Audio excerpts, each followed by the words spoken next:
तिथं माझ्या बारकाशा गावात का होईना हा कार्यक्रम घ्यावा म्हणून आज हा कार्यक्रम घेतला गेला.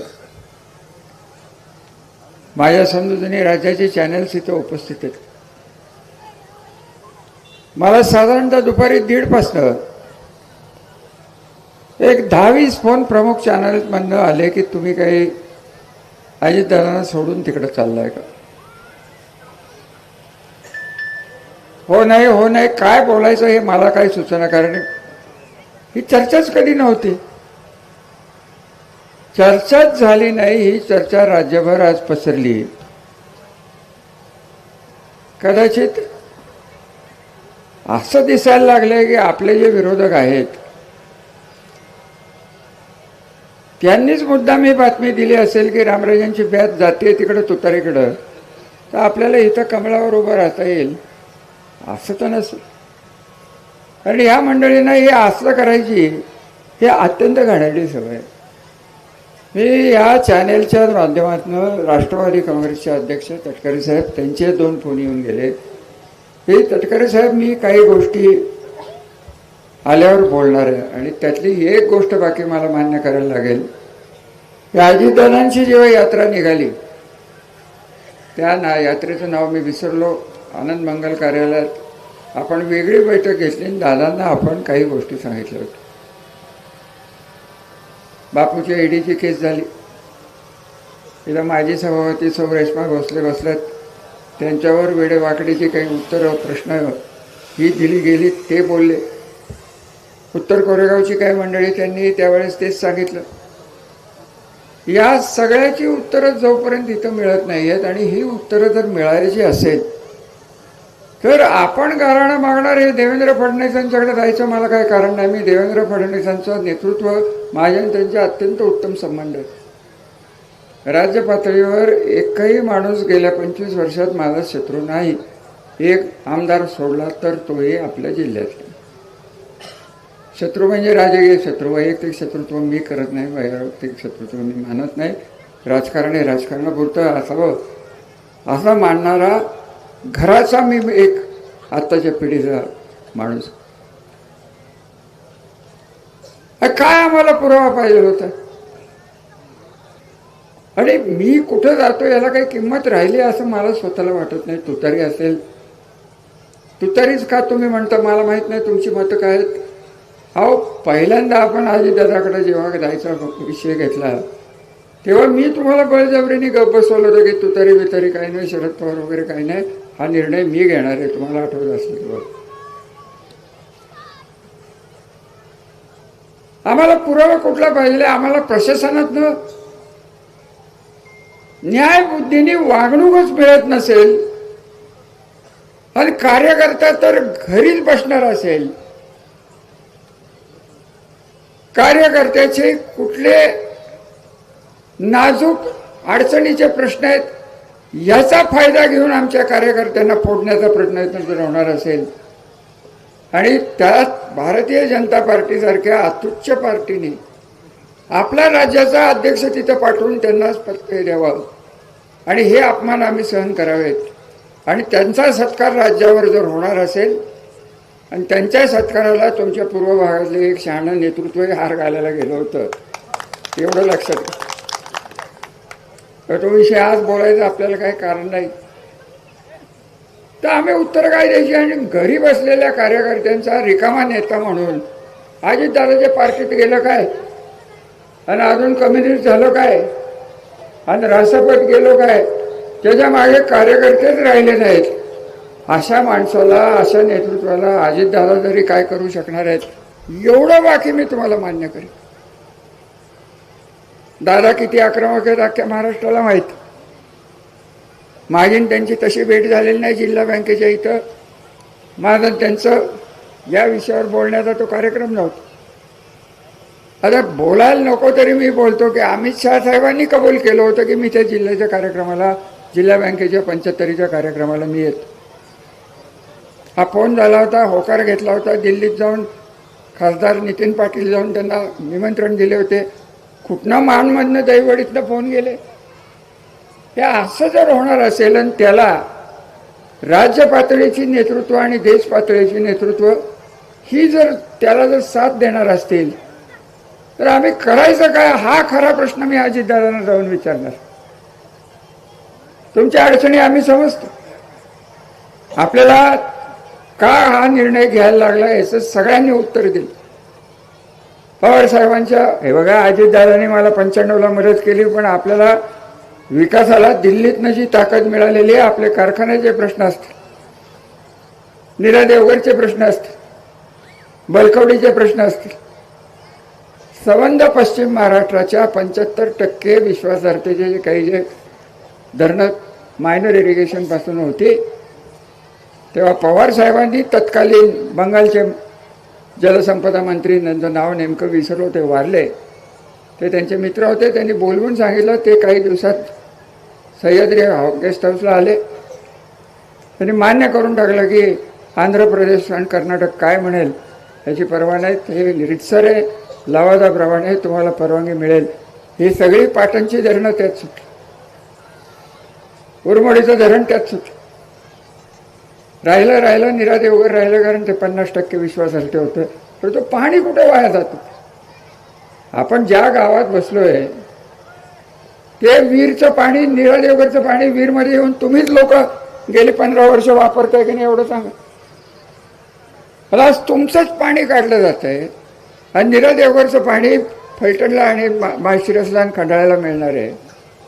आणि हे शहाणं म्हणतोय की ते सांगोल्याला द्या, आणि आपण काहीच बोलायचं नाही. आपल्या नेतृत्वाने याला काहीच सांगायचं नाही. अरे असं जर असेल, वैयक्तिक माझे मान अपमान मी कधी मानलेले नाहीत.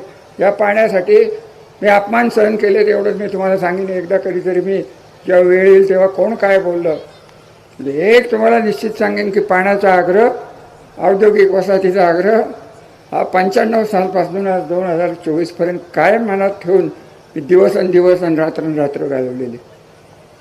यांचं काय चाललंय?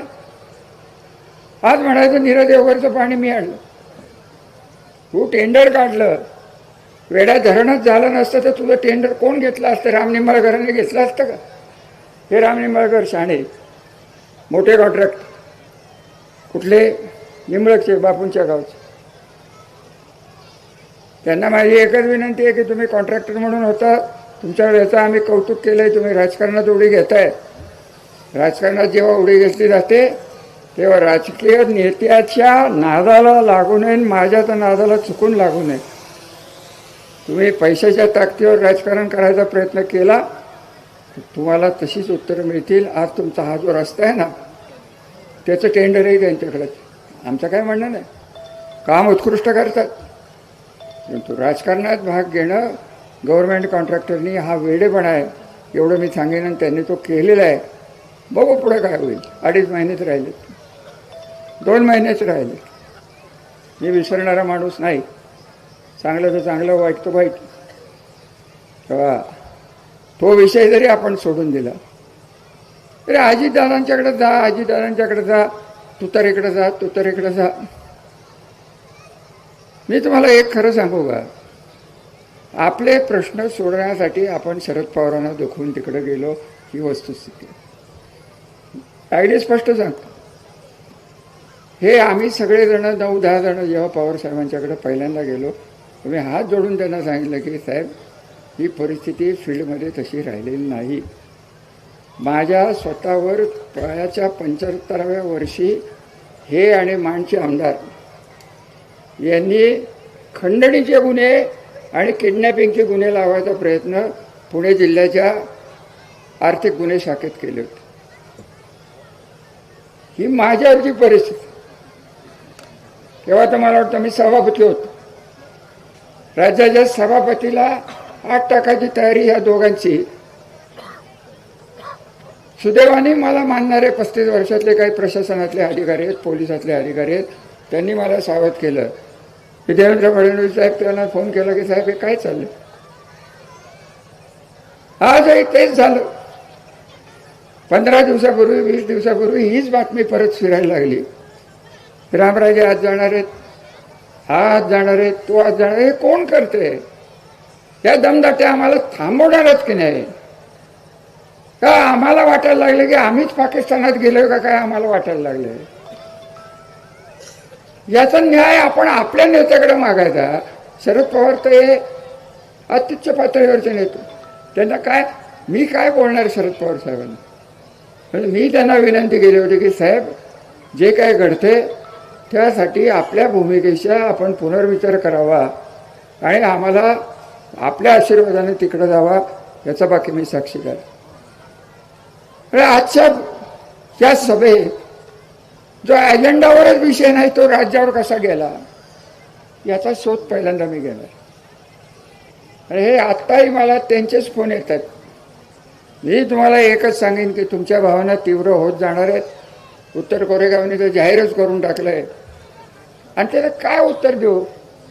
हा उपसभापती बंडू संजय साळुंखे 3,500-4,000 मतांनी निवडून आलेले लोकप्रतिनिधी, ते विकास साळुंखे, ते तिकडचा एक पद्धतशीर काम करणारा नेता, 5-6 हजाराचं गाव, पैसे वाटायला ते आपल्यातलं एक शहाचं कार्ट, ते कोरेगावकराचं कार्ट, ह्यांनी नावं घेतली नाहीत पण मला काय घालवायचं? ते पैसे वाटत फिरतायत, यांनी त्यांना अडवलं आणि ह्यांनाच शिव्या घालतायत आणि ह्यांच्यावरच केस होतीये. आणि 22 आता ह्याला करणार काय आपण? सत्तेत जाऊनही इलेक्शनमध्ये ही पद्धत जर होणार असेल तर सत्ता आपल्या कामाची नाही. आपल्याला, मला स्वतःला, की पवार साहेबांना देव मानतो, अजितदादांना तेवढंच मानतो. अजितदादांचे गुण जे आहेत त्याचा विचार करून, भविष्याचा विचार करून आपण हा निर्णय घेतला. पण माझा कार्यकर्ता हा माझ्या राजकारणाचा नव्हे, तर माझ्या आयुष्याचा केंद्रबिंदू आहे. आणि केंद्रबिंदू जोपर्यंत सुरक्षित राहत नाही तोपर्यंत माझी काही भारतीय जनता पार्टीची भांडणं नाहीत. मोदी साहेब त्यांचं काय व्हायचं ते म्हणजे आपल्याला काय त्याच्याशी घेणं देणं नाही. अमित शहा साहेब आदरणीय आहेत. खरं सांगायचं तर सहकार कारखान्याचे इन्कम टॅक्स कोणी माफ केले असा जर प्रश्न विचारला तर बाळासाहेब अमित शहांनी केलेलं आहे. तर आपल्याला मान्यच करायला लागेल. काँग्रेसला जे जमलं नाही ते त्यांनी केलं. त्याचं कारण ते स्वतः अहमदाबाद जिल्हा बँकेचे संचालक होते. परंतु जोपर्यंत दिल्लीत एक भारतीय जनता पार्टी आणि साताऱ्यात एक नवीनच भारतीय जनता पार्टीचं पिल्लू जे माणमधनं सुरू होत आहे, ज्याचं एक शाखा ही फलटणमध्ये आहे आणि त्यांना जोपर्यंत ताकद मिळते तोपर्यंत अजितदादांना आम्ही प्रश्न विचारणारच की आम्ही काय करायचं हे तुम्हीच आम्हाला सांगा. एक सांगा तरी की हे थांबणं शक्य नाही. भारतीय जनता पार्टी माझं ऐकते का नाही ऐकते आम्ही आमच्या पद्धतीने बघू. माझं काही शरद पवारांशी भांडण नाही, माझं मोदींशी भांडण नाही, माझं देवेंद्र फडणवीसांशी भांडण नाही. माझ्या तालुक्याचं तर मला बघायचे अधिकार आहेत की नाही. बाकीचं सगळं सोडून द्यावं. पाणी काय जातंय सर, एक लक्षात घ्या, या निरेच्या पहिला तालुका कुठला आहे तर खंडाळा आहे, दुसरा कुठला आहे, वीरचा पहिला तालुका कुठला आहे, फलटण आहे. फलटण जर असेल, आपणच ठरवलं तर पाणी पुढं जाऊन द्यायचं नाही तर जाईल का पुढं? कायदा हातात घ्यायची वेळ आली तरी करू. परंतु आमचं न्यायाचं पाणी, अहो नीरा देवगडचं पुनर्वसन केलं कोणी? माळशिरसने केलं नाही, सांगोल्याने केलं नाही, खंडाळा आणि फलटणने 700 लोकांचं पुनर्वसन केले, फुकटच जमिनी दिल्यात. विकत घ्यायला हे यांचं सागर, हे फुकटचे विकत घ्याल, हे तुमच्या अभंग, ते एक नवीनच पिल्लू तिथं तयार झालं. आता कुठपर्यंत सामना करायचा हो? आपली काही राष्ट्रीय पक्षाशी भांडण करण्याची महत्वाकांक्षाही नाही आणि दिल्लीत जाऊन काय फार मोठं गाजवायचं आहे असंही माझं वय राहिलेलं नाही. परंतु जे काही केलंय, जे पाणी असेल, शिक्षण असेल, रस्ते असतील, लाख भानगडी केल्या. एक संस्कृती केली. फलटण तालुक्यात जो तालुका अख्ख्या राज्यात गटबाजीसाठी प्रसिद्ध होता, तत्कालीन पवारसाहेब जेव्हा जेव्हा भेटायचे तेव्हा नेहमी म्हणायचे, इथं पवारसाहेबांनी भाषणं केली आहेत की फलटण तालुक्यात एका रात्रीत काय होईल काय सांगता येत नाही, असं हे तालुक्याचं चित्र. जुनं विसरलो. राजकारण करताना विकास डोळ्यासमोर ठेवला, सत्ता मिळत गेली, कारखाने सुधारले. आज 5-6 लाखाचा ऊस आज 20 लाख टनावर ऊस गेलाय. यांचा स्वतःचा खासदाराचा कारखाना कोणाच्या पाण्यावर आलाय. उपळव्याला ज्वारी बाजरी होत नव्हती, तिथे हे कारखाना चालवतात. इतकं शहाणं आहे. ते काय होतंय, जरा उंच असल्यामुळे मला वाटत नाही त्याच्या मेंदूपर्यंत हृदयातनं रक्त जातं की नाही. आणि मेंदूत रक्त गेलं नाही तर आपण काय म्हणतो लोकांना, कसं हे पिसाळलेलंच आहे, लहानपणापासून पिसाळलेलं आहे, ते पिसाळणारच आहे ना. आता त्याला सत्तेची साथ काय बोलायचं. मला काय वेळेस बाकी भारतीय जनता पार्टीचं मला फार मोठं कौतुक वाटतं की ज्या माणसाला आग टाकायचं आहे त्याला खासदारकीच्या पहिल्या यादीत त्यांनी डिक्लेअर करून टाकलं. म्हणजे आता समजायचं काय, असं सांगून टाकावं आम्हाला की बाबा इथं सर्वश्रेष्ठ नाईक निंबाळकर हे रणजित नाईक निंबाळकर आहेत, त्यांच्या पुढे कोणाचं काही चालणार नाही. SP त्याच्यासमोर वाकणार, इन्स्पेक्टर तर ते समोर आले तर त्यांना जुलाबच लागत आहेत. तर डोले पाटील कोण आणलाय प्रांत, त्यालाही जुलाब लागत आहेत. तहसीलदारही तसाच आहे. आपण कामच करायचं सोडून देऊ, आपल्याला काय करायचं ते आपण ठरवू. एकदा आम्हाला सांगून तरी टाका. कार्यकर्त्याला जर सरकारी अधिकाऱ्याच्या समोर जर मान मिळत नसेल आणि असं जर सांगितलं जाईल की वरनं आम्हाला वरिष्ठांचे फोन आले होते, वरिष्ठ कोण ते सांगायचंच नाही. म्हणजे पोलीस चौकीत आजही गेला तुम्ही, हे बोलणार नव्हतं खरं वाढदिवसाच्या दिवशी. काय त्या आगवण्याचं माझं काही प्रेम नाही आहे. आगवण्याचं काय केलं, अहो लाज वाटते की आगवण्यासारख्या त्याचाच कार्यकर्त्याला 16 केसेस केलेत. त्याच्या मुलींनी आत्महत्येचा प्रयत्न केला, त्याच्यावर केस झाली. अजून एक आत्महत्या झाली, यांचं नाव घेतलं गेलं, तपासच नाही. त्यांना सगळंच माफ असेल तर तसं एकदा सांगून टाका हे रणजित नाईक निंबाळकराला काही आम्ही होऊन देत नाही. जोपर्यंत तो कमळ आहे, आवरण कमळावर तुम्हाला मान्य करायचं असेल तर महायुती. अहो हे काय कशाची महायुती. इथं साखरवाडीची लोक इथं बसलेत. साखरवाडीचे स्वतःला सर्व म्हणणारे शरद पवारांना जाऊन सांगतायत. तो फोटो बघितला असेल तुम्ही सगळ्यांनी. शरद पवारांना जाऊन सांगतायत रामराजे तुमच्याकडे आले नाहीत, आम्ही येऊ, रणजित सिंह नाईक निंबाळकर हे भाजपत राहतील, आम्ही तुम्हाला उमेदवार देऊ. म्हणजे तो कोण कांबळे पाटील काढलाय त्याला देऊ, आणि तुम्ही आम्हालाच म्हणताय होय महायुती पाळा. महायुतीचा धर्म त्यांनी सांगावं ना. मी जसं देवेंद्र फडणवीस साहेबांच्या समोर, अजितदादांच्या समोर सांगितलं की त्याचा प्रचार आम्हाला जमणार नाही, मी त्यांच्या स्टेजवर येऊ शकत नाही, मला माफ करा, मी घरी बसेन. त्यांनी एकदा सांगून टाकावं, मग बघू काय होतं. हे सगळे प्रश्न खटके वस्तीत बसून आपल्याला सोडवता येणार नाही. तुमच्या भावना तीव्र होत चाललेल्या आहेत. मी 30 वर्षात पहिल्यांदा बघतोय की मी म्हणतो ते विचारपूर्वक तुम्ही कधीच मान्य केलं नाही, भावनेने तुम्ही मान्य केलेलं आहे की रामराजांच्यावरचा विश्वास आहे हा, की तो जो निर्णय घेतील हा माझ्या भल्यासाठी होईल. हे सर्वसामान्य कार्यकर्त्याला पटत होतं. आज मला तुम्ही सांगताय की तू तरेकडे जा. हा मोठा ऐतिहासिक क्षण फलटण तालुक्याच्या राजकारणात आलेला आहे.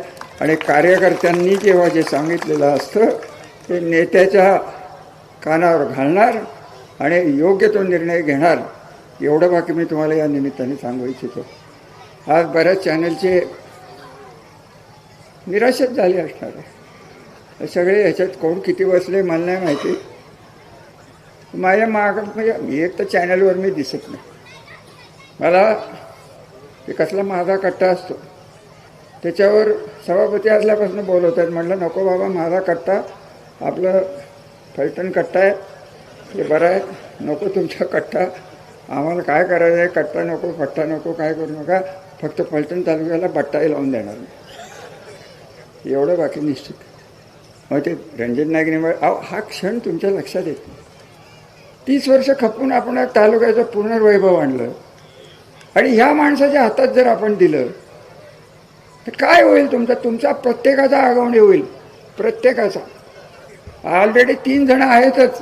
एक दुधेवाळीचा आगवणे नंबर 2, एक विलासराव नंबर 3 आणि चौथा सोमंतळेचा.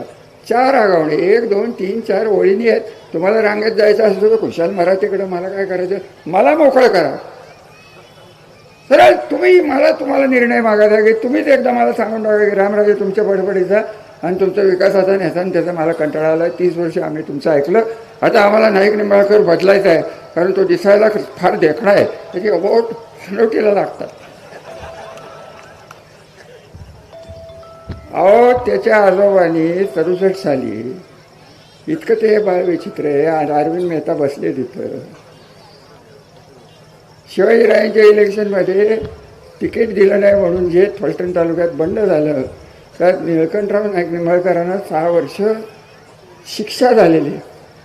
त्यांचं नामचं पटो न पटो, परंतु घर म्हणून जेव्हा एखादं होतं तेव्हा निळकंठराव धने हे आमच्याबरोबर राहिलेले एवढी अक्कल यायला नाही. त्याला नादाला लागते ते तिकडे कुठे गेलं की घाटावर चाललं. अहो 6 आमदारांचा खासदार हा त्यांचा बॉस, तर त्या माणच्या आमदाराचं पिशवी घेऊन भाऊ काय झालं, काय करू, रामराजे असं म्हणले. आपल्या कॅनॉल कमिटीवर जयकुमार मेंबर होते हे माहिती आहे का तुम्हाला? एका पत्रकाराने लिहिलं का काही? एक विश्वास भोसले होते, ते तर काही न विचारलेलंच बरं. काल तुम्ही म्हणला संजू बाबा ऑक्टोबरमध्ये सगळी चांगली माणसं जन्माला येतात, ते विश्वास भोसले काल परवाच जन्माला आले. प्रल्हाद पाटील पण आहेत. आता काय करायचं का? आता कशाचं चांगलं आणि वाईट? अरे साखरवाडीचे बघा, 6 तारखेला मागच्या दारानी इकडच्या दारानी पाटील माझं वाटोळं केलं, 15 महिने मला पगार दिला नाही तरी पाटील. हे आम्हाला खरं झालं जमत नाही हो. हे पाटलाचा गुण, या रणजितचे गुण आम्हाला थोडे तरी पुढील जन्मात मिळावेत. हे काय न करता मतं कशी घ्यावीत, त्याच्यात या दोघांची काय केलंय काय यांनी? बोलण्यापलीकडे काय करू शकत नाही. वर्ण साथ मिळेल. अरे आज हिंमत असले तर ये, चल मी अपक्ष उभा करतो, तू अपक्ष कर, चल बाद झालं. पार्टीन शरद पवार माझी आहे का हिंमत? चल ये, चल तू छत्री घे आणि तू कुत्रं घे.